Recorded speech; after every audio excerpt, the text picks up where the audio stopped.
Hello to all. My name is Ashish Rajput and currently I am working as an assistant professor in Delhi NCR College in Department of Computer Science, and I am also a IGNU career counselor from last 5 years.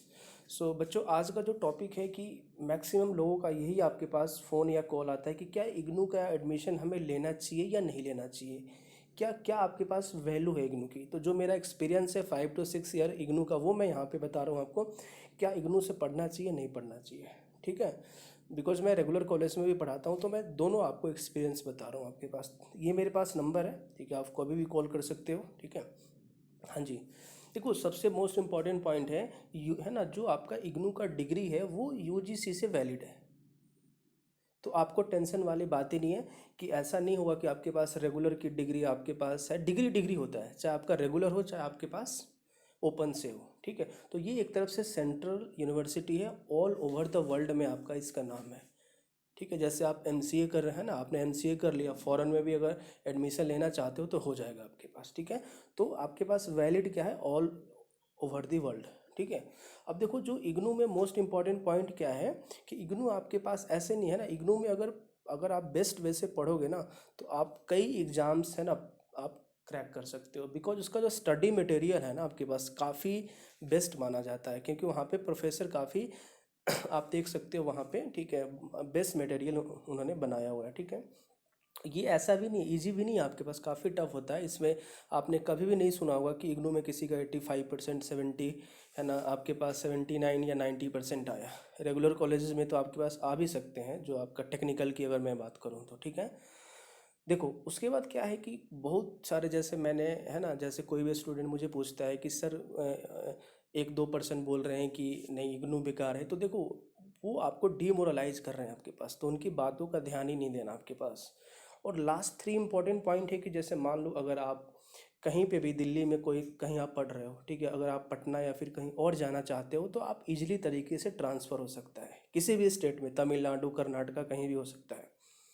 उसके बाद क्या, कोई भी regular यहाँ पे classes नहीं होती है, क्लासेस सैटरडे संडे और फ्राइडे भी होती है आपके पास, है ना। नॉर्मली आपके पास सैटरडे संडे ही होती है, वो स्टडी सेंटर पे डिपेंड करता है।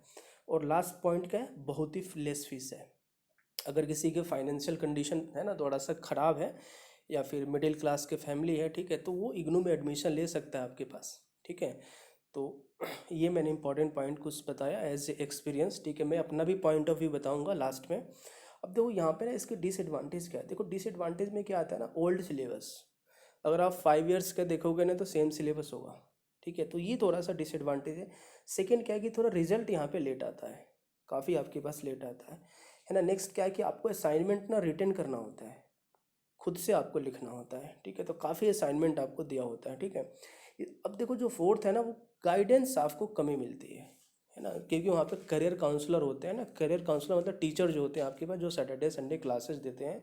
ठीक है, वो इंटरेक्शन कम होता है आपके पास।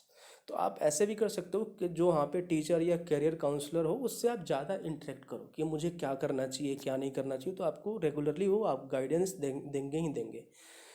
मोस्ट है ना, फिफ्थ आपके पास 6 पॉइंट क्या है कि जो री एवोल्यूशन का कॉस्ट है, मतलब जैसे अगर आप किसी भी पेपर में फेल हो गए तो चैलेंज वगैरह करना चाहते हो तो उसका 750 आपके पास देना पड़ता है।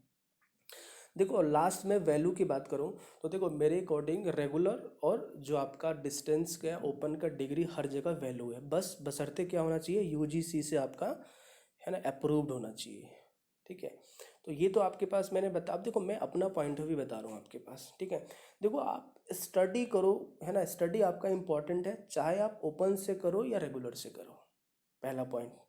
ठीक है, सेकेंड पॉइंट आपके पास क्या है कि देखो आपके पास मैंने लिखा education is everything depends on your knowledge. देखो आपके पास नॉलेज है ना तो डिग्री कोई काम का नहीं है आपके पास, है ना। कंपनी में देखना डिग्री नहीं माना जाता अगर आपके पास बेस्ट नॉलेज हो।